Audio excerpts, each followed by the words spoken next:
We are going to climb mountains literally. Stay tuned. Broadcasting from the Subaru of Gwinnett Studio at the Gas South Convention Center in Duluth, Georgia, it's time to design your life on Status Life with Lita. Status Life with Lita is presented by Derek Hayes Law at 404-777-HURT and by 5 Strands Affordable Testing. Invest in your health at 5strands.com. Hello, everyone, and welcome to Status Life with Lita on Business RadioX. I'm the host of the show, Derek Hayes, and I'm here to introduce the star of our show, Miss Lita Brooks Hayes. Hello, Lita. Hello. Got to throw that Lita Brooks Hayes. I know, you in love there. it. You say it every time. I stress it as much as I can. We got married. Yes, we Yes, and so we're coming up on our 1-year anniversary. did. Yes. But we've been podcasting longer than we've been married. Exactly. Yeah. Well, it was We February were of just 2020 talking when that we are in our started. 3rd year of podcasting together. Well, before we go any further, Lita has been working as an interior designer for over 20 years.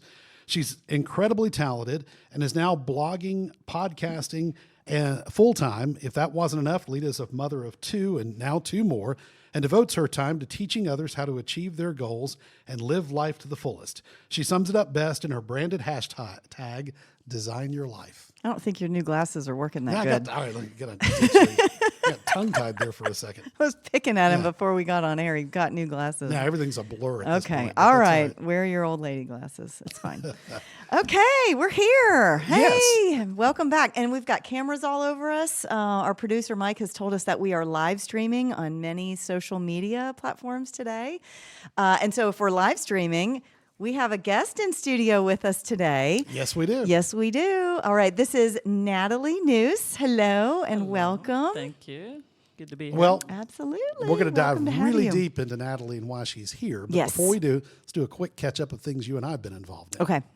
Well, we got the basement project. I know Well, we talked about that in yes. the last few shows. Yes, and because we've talked about it, it's not just that we're renovating. I have taken on a massive interior design project. So I'm showing all the progress along the way, and I'm doing some really interesting things, which is what makes this so unique. I've got all these little antique touches. I've got a huge stained glass window from a church in Ohio that I created a wall and put this stained glass window in.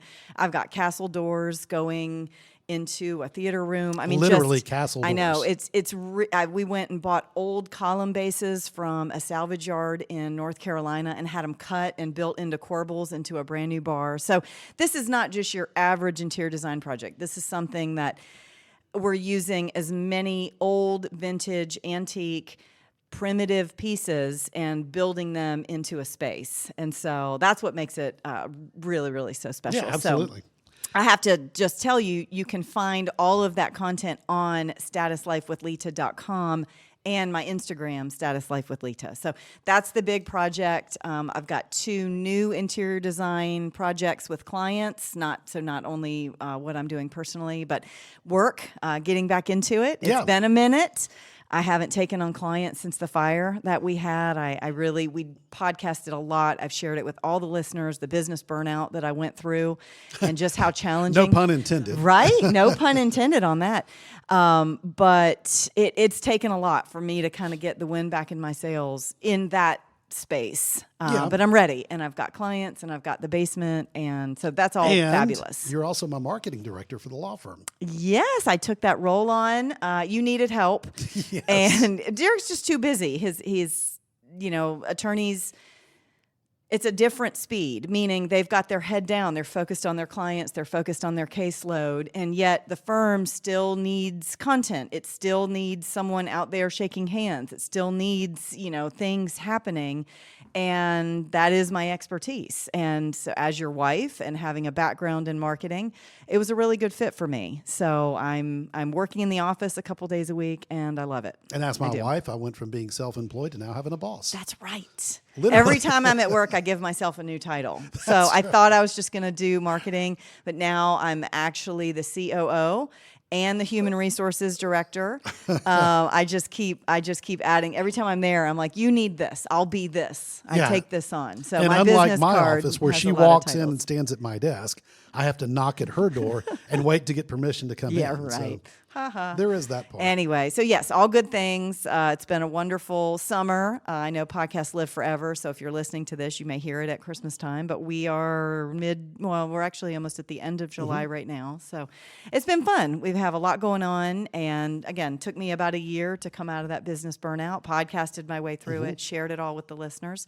But I'm here and ready. Speaking of a lot going on, Yeah. that goes right into our guest today. Yes. And we have a fantastic show that we're going to discuss specifically some things involving you and the connection with an organization. We're going to talk about that in a minute. Okay. But let's lay a foundation first. Let's Okay. talk about your kidney donation, Okay. your story, and then we'll go from that into what, rest what of the I'm story. doing, the Right, challenge, right? That was the hook at the top of the show.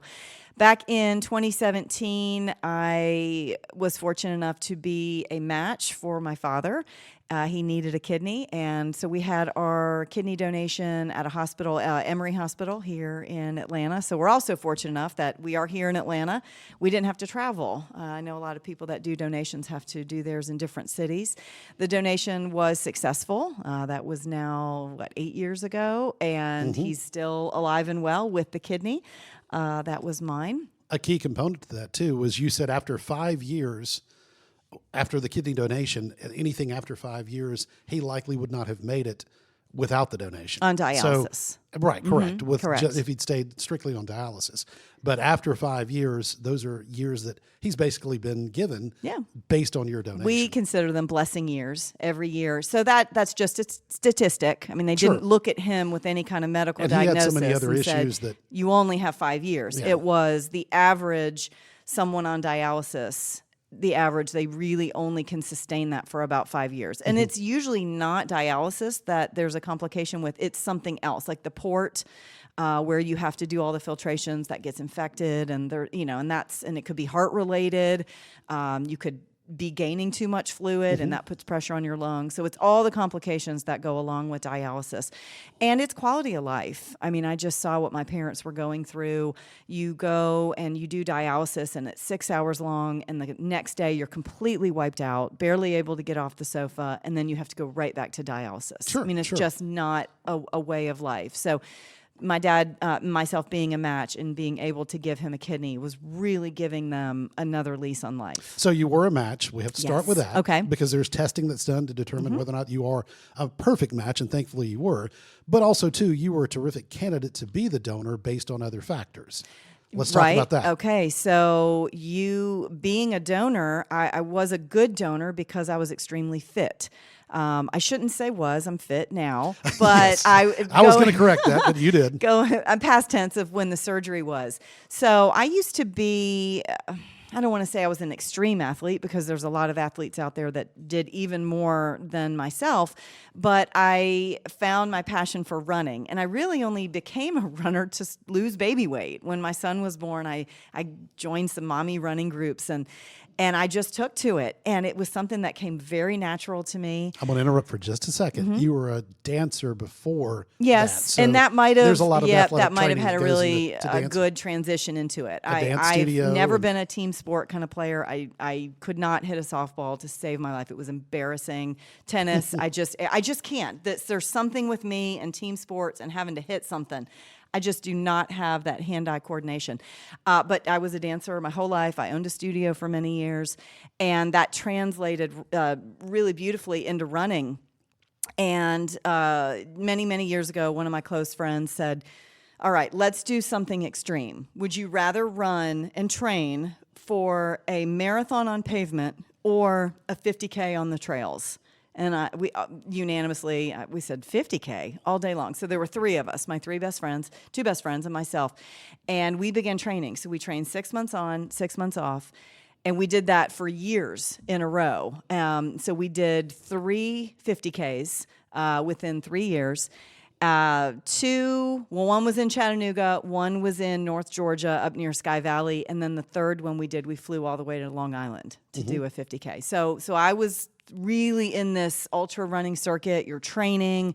I was in some running groups, running with some of the best runners in the state of Georgia. They all live in Flowery Branch, and we were training at a high school. I got in this track group, and I got fast. And not only did I have the endurance to do these ultras, I also had some speed. One of my fabulous stories that I love, I can be a little braggy here, but I was running, might have been a half marathon on pavement, just doing something in Atlanta. But I will say this, you'll never find any of my results because I usually ran as a middle-aged man. So it's weird. So I was in this running group, and it would be the night before a race, and somebody would say, I can't run. Does anybody want my bib? And I would do it. I mean, and I loved it So because it was basically, you were very taking somebody anonymous. else's spot. Well, on purpose, like Sure, if, whoever couldn't run, but I would always jump in, and I'm such a last minute person anyway. This really suited me. Like I would commit to a race and not have a bib, knowing that the day of somebody wasn't going, and I would jump in. So you'll never find It's like my buying stats. a concert ticket in the You'll parking never lot find right anything. before. But this one race, there was a gentleman in our running group, and he was really strong and he was really fast, and for whatever reason, he was really struggling, and I just kick it in gear and I just blow past him. And end up placing and got on the podium and as a middle-aged man. And anyway, I don't know. I was like, no, it's really me, and I'm in my 30s. But anyway, I enjoyed running, and I was really competitive at it. But it made me, again, a good donor. My body mass was right where it needed to be to go into this surgery. It also tremendously helped my recovery because I was extremely strong. I mean, there are things, if I could give any advice to anyone, if you have a loved one doing a donation, if you yourself are considering a donation, the strength that I had in my arms and my legs, I was so grateful for, even in the hospital. So you slide, right? Even if you have a remote control on your hospital bed, you're going to slide down. But I was so strong, I was able to take my arms without my torso and just pull myself up in my bed, or swing my legs over to the side and not use my torso, right? You hold a big pillow and you try to move. But even having to, go to the restroom, I remember consciously holding on to the handicap bars without using my torso and just using my quads, very slowly and controlled. But they were so strong. It was amazing. And so use your muscles and get trained no matter what level of fitness you're at before going into a donation. And we could talk for hours. In fact, we've done podcasts in the past. We have, and I about should say, right, your today, donation. I'm sorry, Derek, I'm not trying to talk over you. What I was going to say is I don't want to tell the whole story of how it was needed and the recovery because we've done that content on the podcast before. I really want to hear Natalie's story today as a fellow donor, which is why she's in studio, and we have this huge challenge that we're going to talk about. So there was a show in season 1, and it would have been April of season 1 because April is my anniversary of my kidney donation. But the whole story is there, and the story is on the blog. So again, I've done it, and it was life-changing for myself and for my father. But we got to hear Natalie's story. Yes. Everybody's got one. I mean, these are big stories. Natalie is also a kidney someone's donor. Life. That's right. I am. And we need to hear a little more about that. Sure, happy to share. Mine is a little different than yours. However, I was a direct compatible match, but not for a family member. So that was really unique. Had some friends whose daughter went into end-stage renal failure in the Warner Robins, Perry area of Georgia. We'd known each other for probably a decade, actually met in another state in another circumstance, but always kept in touch. And they put their need out on social media, and I kept seeing it. Finally listened to the prompts that were going on in my heart and head that said, you need to at least put your name in the hat to see if you're a match. And then it started getting scary, like, well, what if I am a match? Or, I won't be a match. And I will say it should not take this long, but 18 months start to finish is how long it took. Some of that was COVID. Some was things they found in me when they did the testing. There were lots of circumstances that made it take that long. Usually it doesn't, but persevered and still did it. I want to ask, how old was the daughter at the time of all this was happening? 23. Okay. Yep. So, and we were a direct compatible match, almost like we're siblings. And I'll clarify for those listening that may not understand, it's not just a blood type match.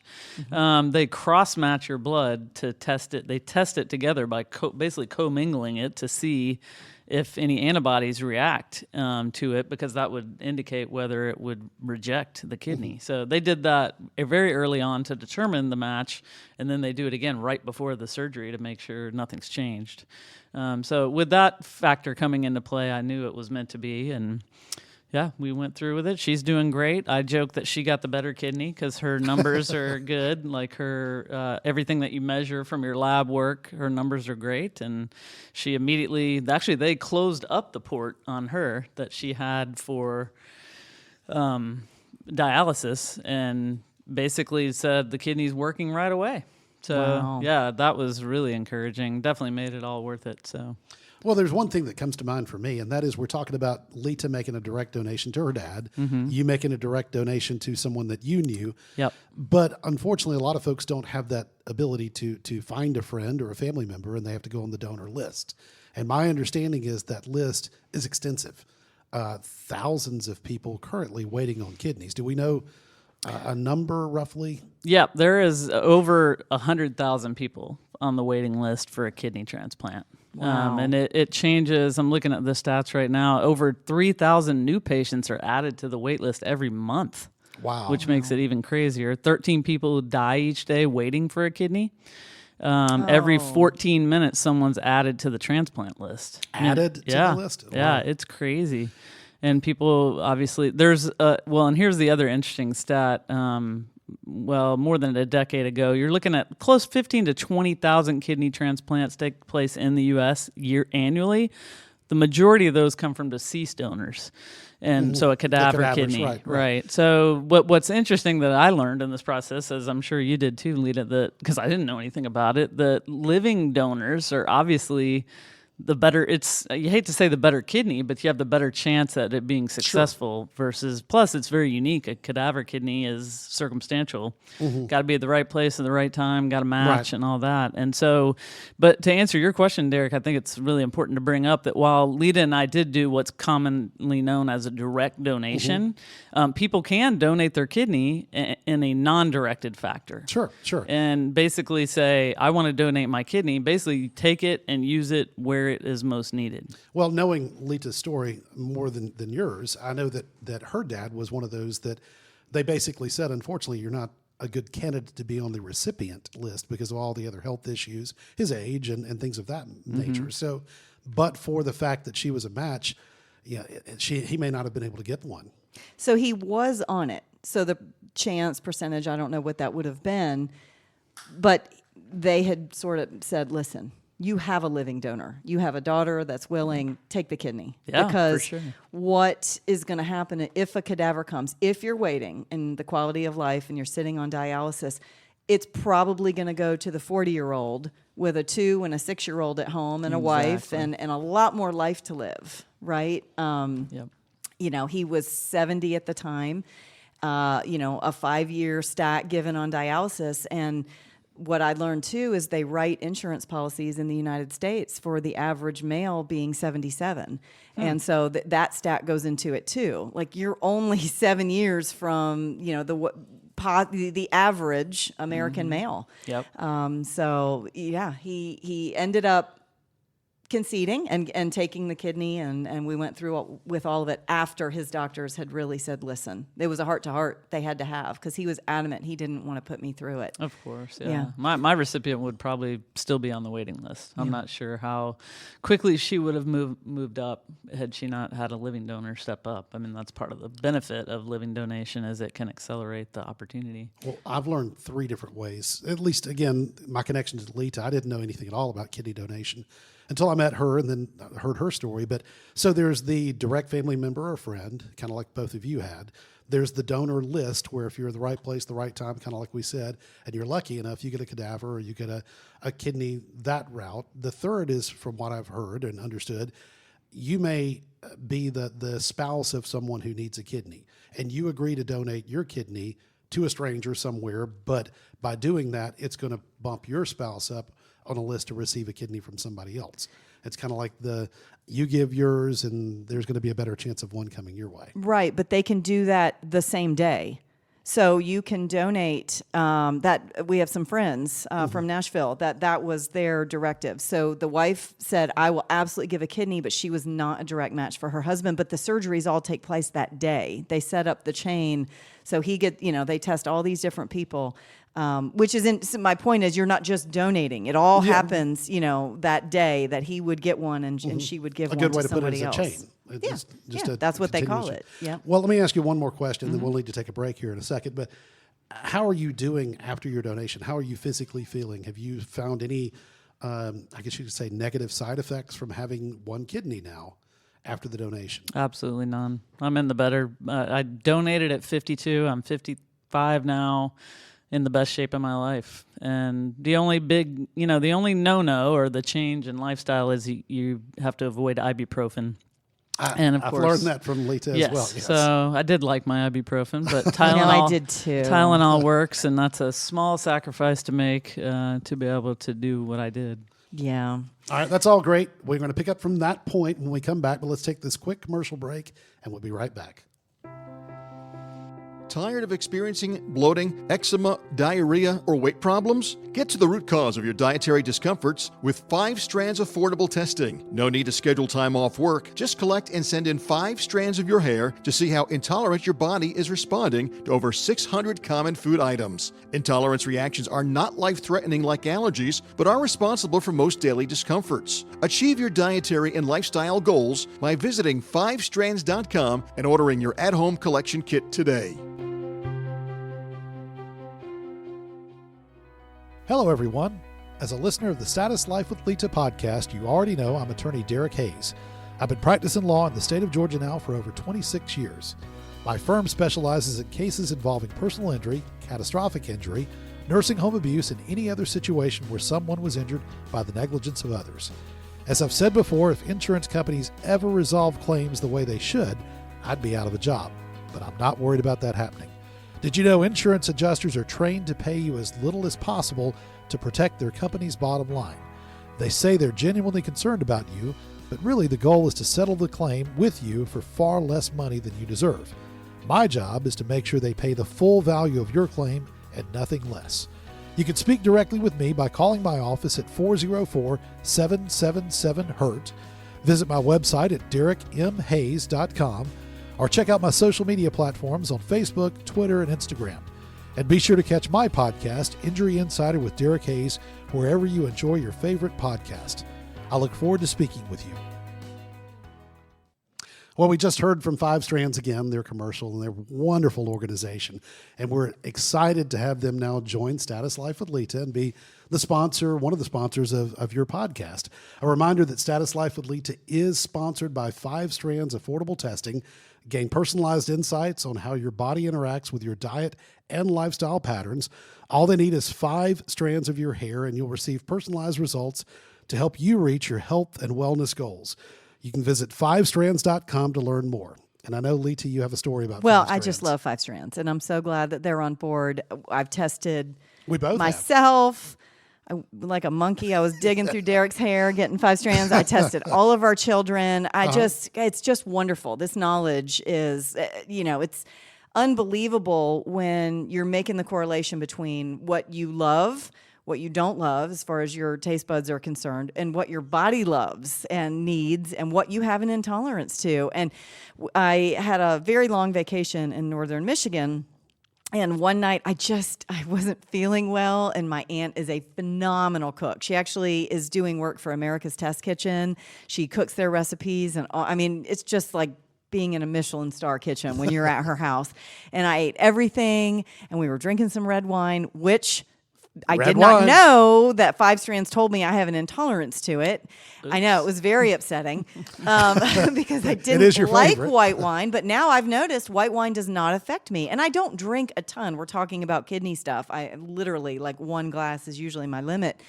But not even 1 glass of red will bother me, thanks to 5 Strands and the knowledge. They didn't do anything; they just told me about it. But anyway, this one night we were drinking, and I'd eaten probably all the wrong things that 5 Strands had told me I shouldn't. And I'm laying on a waterbed because they have one in their guest room, and I was sick all night. And all I kept thinking about was 5 Strands. I was like, "Oh, I know better." I know anyway, and they're my sponsor, and I was like, so it truly works when you know what you can put in your body and what you can't. It'll change your life. Yeah, and I learned a lot too.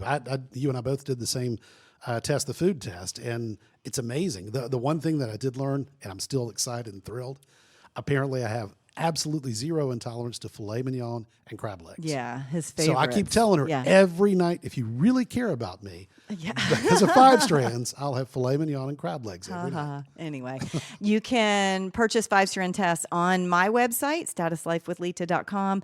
And there is a promo code, LITA10, to get 10% off your kit. But just send away for it, and it comes in a few days, and it only takes a few weeks. And you get about a 17-page report.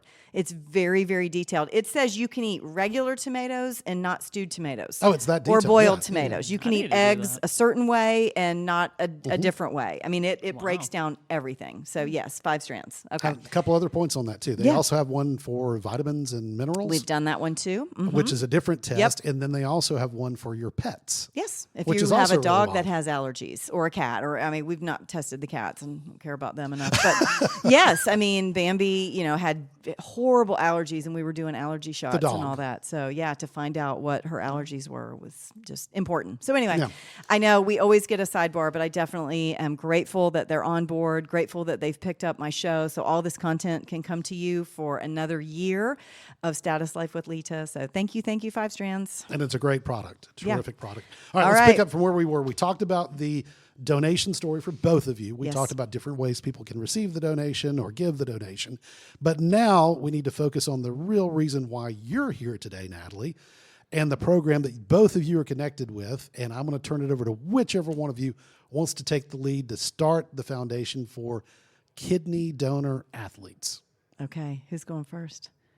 I can do it. Do it. Tell us right. all about Tag, kidney you're donor it. athletes, and then I'll Yes. tell how I got involved. But Okay, tell us certainly. what that is as an organization. Yep. So the mission of Kidney Donor Athletes is to promote the gift of life through living kidney donation among active individuals and athletes by building a community that inspires, supports, and educates people about the experience of kidney donation. KDA came into my life right before I donated because, as lots of people, you take to the internet to find out all the information you can about what you're getting involved in. And I had spoken to people on the phone, not through KDA, but other kidney donors that colleagues or friends that introduced me to. But finding KDA was really important because one of my biggest fears, as a lot of people have, and maybe you did too, Lita, was, am I going to be able to still be as active as I am after I donate my kidney? I mean, that's really important to me to be active. I play tennis, I paddleboard, I water ski, I hike, I do all these things. And so I need to be able to keep doing those, and I don't want to give up my life in my active life. And so finding this community of other living kidney donors that were active, not necessarily ultra runners per se or professional athletes, but people who want to stay active and keep moving. And it was instrumental in giving me information I needed and the encouragement I needed to keep going through with the process. And today it started,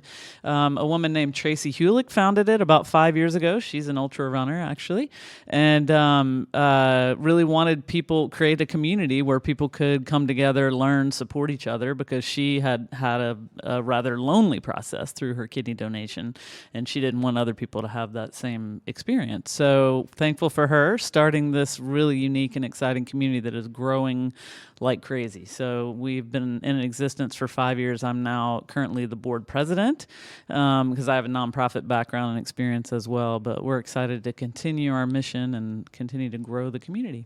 And it is growing. It And is. doing really, really big things. It is.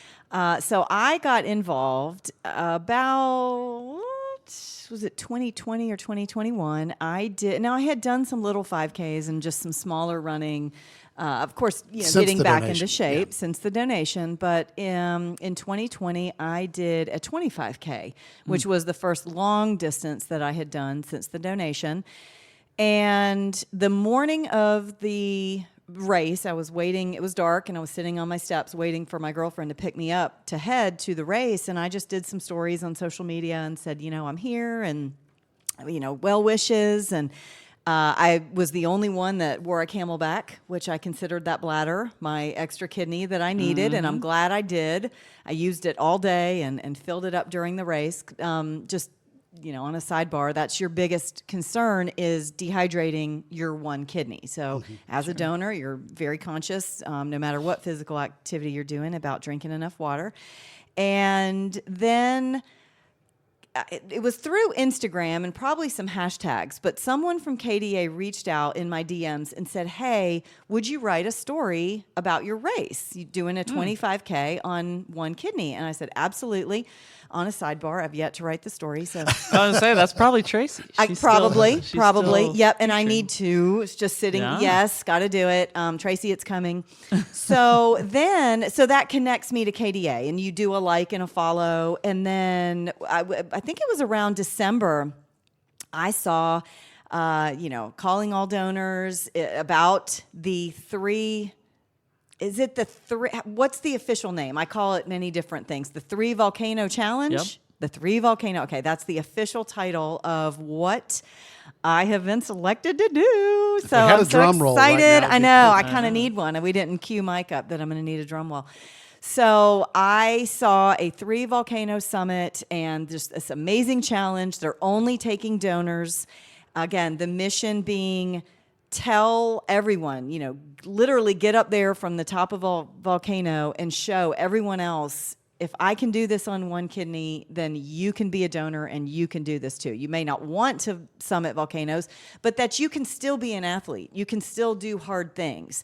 So doing something as extreme as going to Guatemala and summiting 3 volcanoes back to back to back on one kidney with 19 other donors from across the United States. Yeah, I'm And excited that's what for I'm you. doing. And Yeah. okay, and you've Are you done on it. the trip? So I am not on this trip. I am helping launch them, but not going on them because I went on the first. So the 3 Volcano Challenge is part of our annual signature events that we're doing. They're called One Kidney Climbs. One kidney climbs. And we yes. started it. The vision started in 2021 when some previous board members and members of the community said, "Hey, what if we do something big with kidney donors and shout from the rooftop of Africa on Kilimanjaro that you can do anything with That's one big. kidney?" Yes, Yeah. it was big. And so like you, I was in the community at the time, about a year out from my donation, and was really looking for something to challenge myself or commemorate. But also the one thing I didn't know when I donated my kidney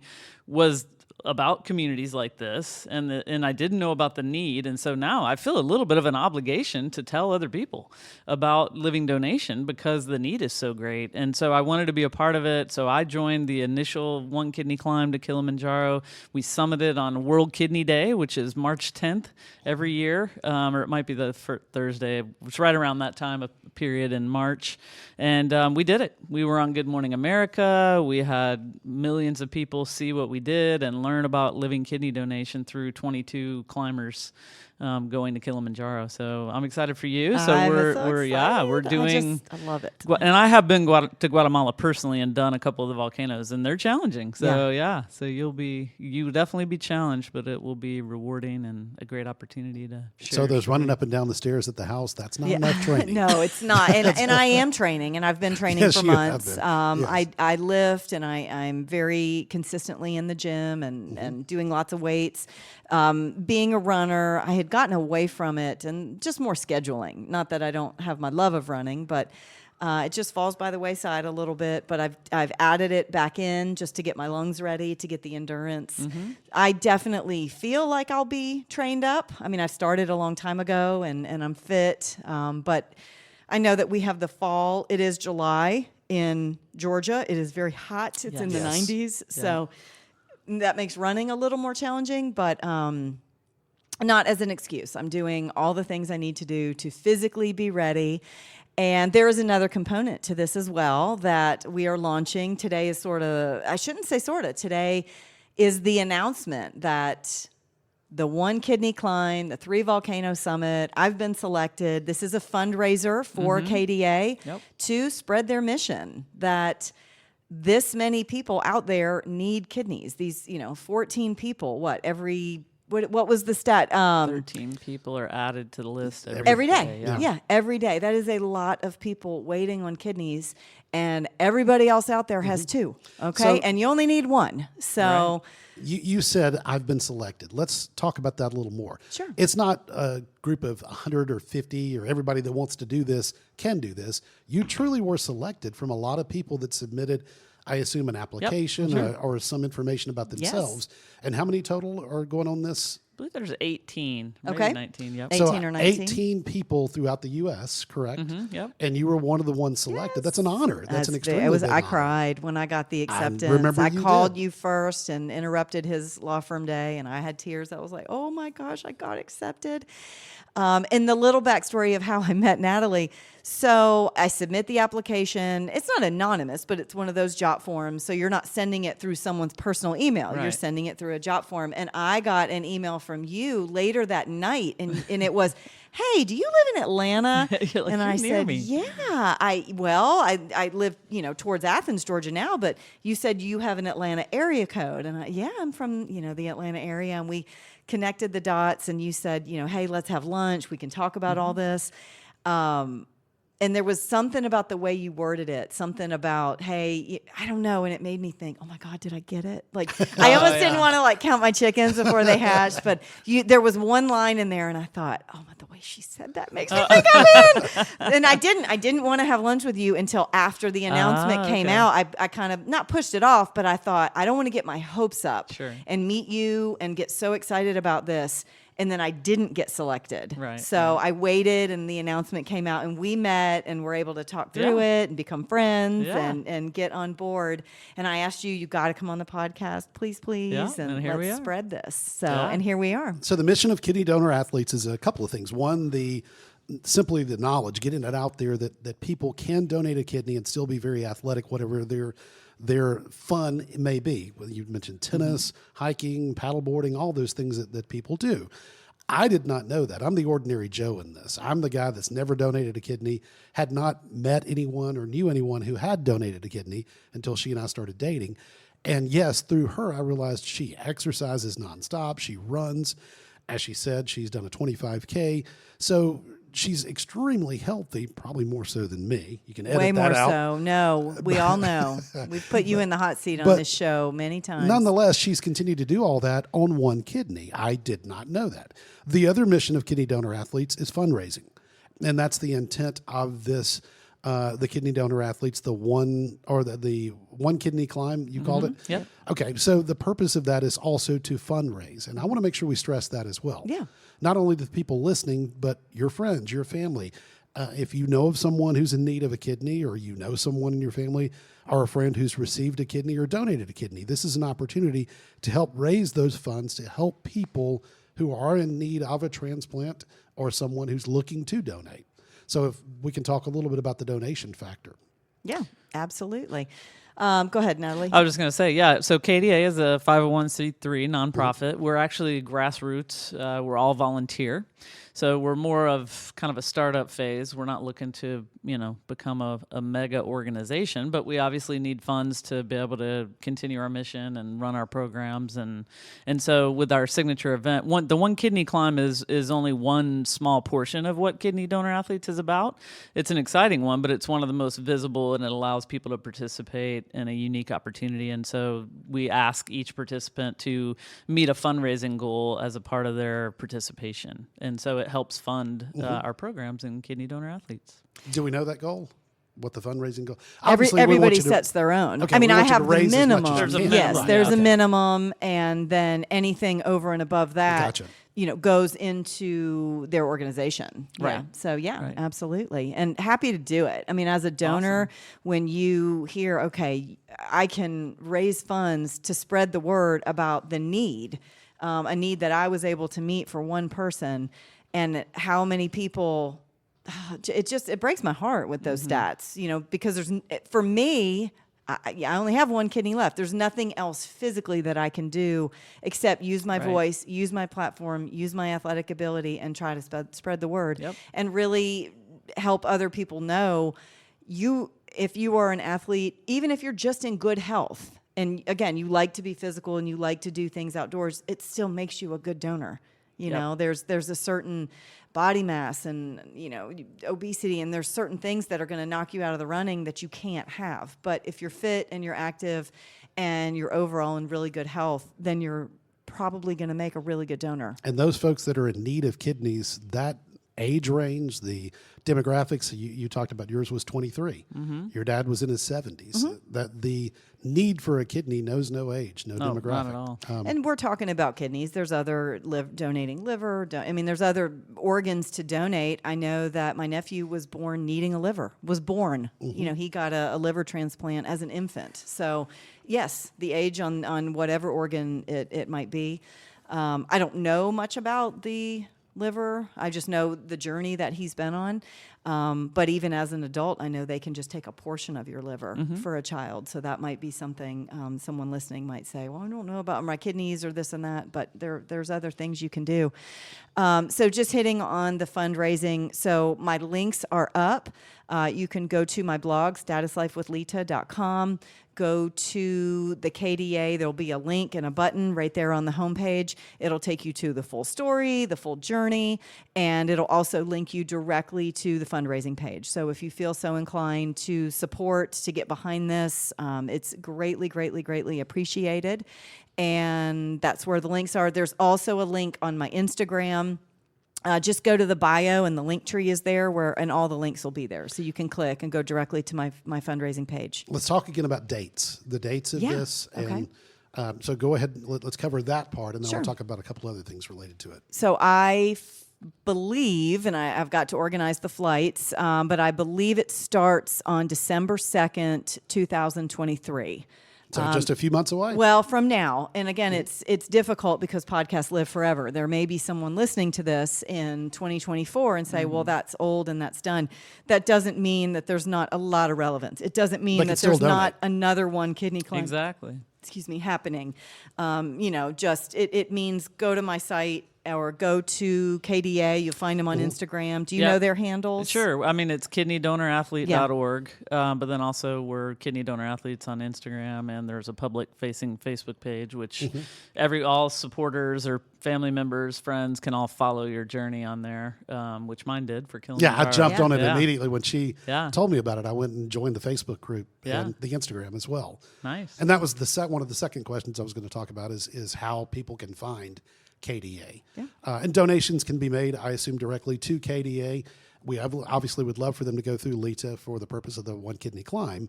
But as she said, these podcasts live forever. So it's after the climb, Sure. which is December of 2023, they can still make a direct donation to KDA. Of course, yep. Right from our website, donate button. All donations are tax deductible, and we appreciate anything that people want to contribute. And then the final question that I have about the One Kidney Climb, the one that she's going to be on, what media coverage do you anticipate, or is there a plan for that, or is there going to be, you talked about Good Morning America covered the one you did.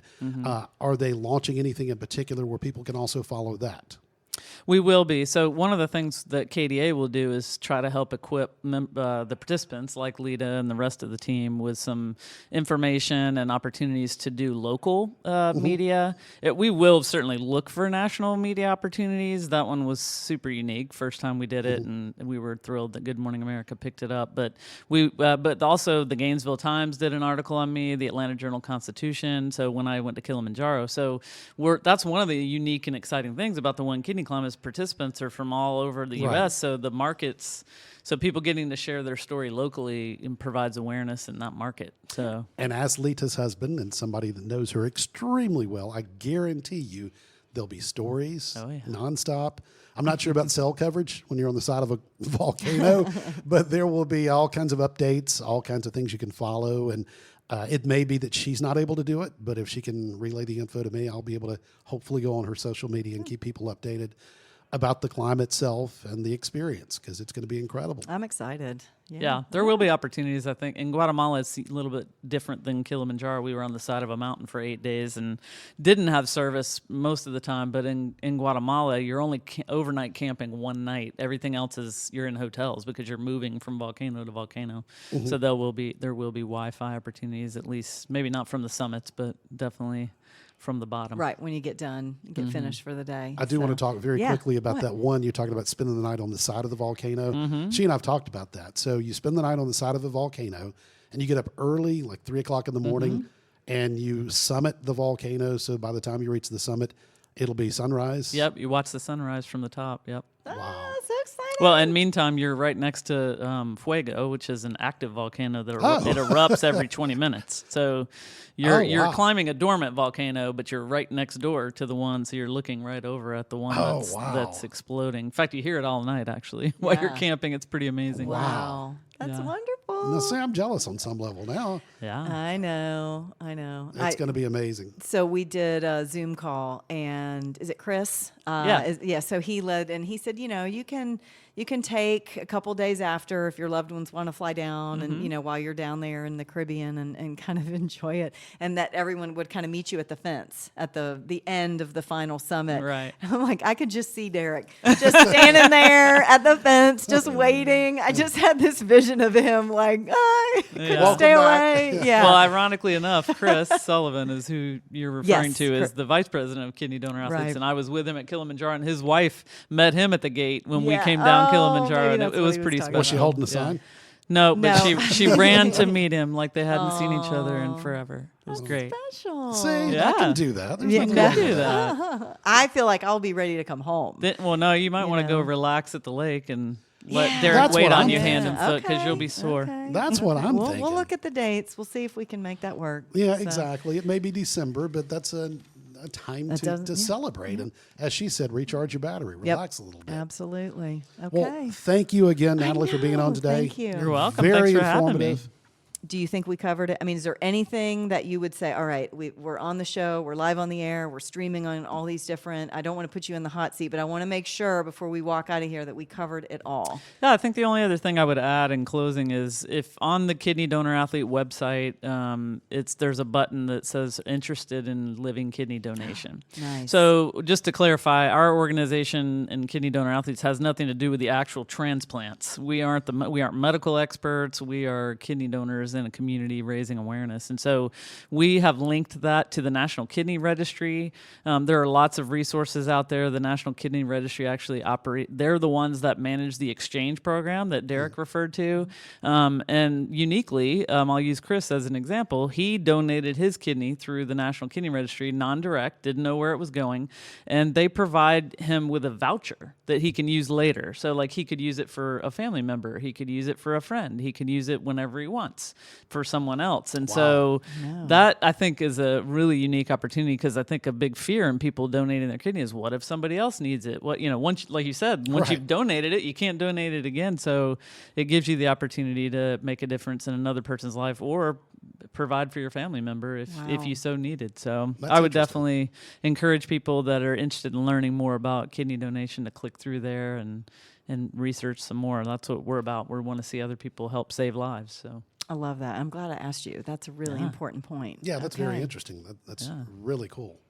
Well, anything else you want to add, Lita, about your upcoming experience, your thoughts going into this, your training? No, because now that it's out, we're here, we're launching it. It's out on all the social media. I was waiting for this announcement. I've known for a few months. I think it was February that the announcement came, and I was ready for the right time. I wanted to make sure that I had all my ducks in a row as far as training, as far as fundraising. To be able to launch this and say, okay, this is what I'm doing. So now moving forward, it's watch the progress. Yes. Right? Yes. There's some other fundraising things that I'm going to be doing. I'm going to be in a fashion show sponsoring Kidney Donor Athletes in October. That's going to be a highly publicized event. So there's, and all the money that I raise goes to KDA and will, portion of it could go to my trip, but ultimately it'll go to KDA as an organization. So again, stay tuned. This is just the announcement and the launch of all this. So I'm glad, Natalie. Thank you for being here For for sure. this Thank you for having me. guiding us through this. It's All right. very exciting. One last pointer maybe you can give Lita on this. How do we replicate the elevation? Yeah, that's a misnomer. You actually can't. I mean, well, you can do it I trained for Kilimanjaro in the North Georgia mountains on the Appalachian Trail. So you actually have the benefit a lot of people that are flatlanders in other locations don't have. Yeah. I would suggest a few trips up Blood Mountain, but most people, you cannot really train for elevation. Once you get to Antigua and you're staying there and it's at 5,000 feet, you sleep there a night or so, you're going to be acclimated. Okay. And that's one thing I learned, a geographic thing. When she said we're flying into Antigua, Antigua. We're going to be staying at a hotel in Antigua. I thought, cool. Yeah. I'll go to Antigua. I'll wait for you. You go climb volcanoes. I'll be laying out on the beach You every can day. get some binoculars. Yeah. But then I realized there is an Antigua, Guatemala. Yes. It's actually a city, not the island. And No, so, it isn't. Right. It's a You'd cool be in the city, wrong though. spot. So anyway. well, I'll go to the island and I'll wait there. Well, thank you again very much. As I said, we really appreciate you coming on and promoting KDA and the One Kidney Climb. And Lita, I look forward to you continuing to train. And I have absolutely zero doubt in my mind you're not only going to do it, but you're going to do it with all the flair that you do everything. And the stories are going to be incredible. So everybody follow that. Stay tuned. And we'll take all the donations and well wishes we can get. That's right. Absolutely. Well, thank you again very much for joining us on Status Life with Lita, presented by Business RadioX, Derek Hayes Law, and 5 Strands Affordable Testing. Make sure you subscribe to the podcast and Lita's Instagram, Status Life with Lita, so you don't miss any upcoming shows. This program and all the other shows are available in your favorite podcast apps. Until next time, for Lita Brooks Hayes, I'm Derek Hayes, and you're listening to Status Life with Lita on Business RadioX.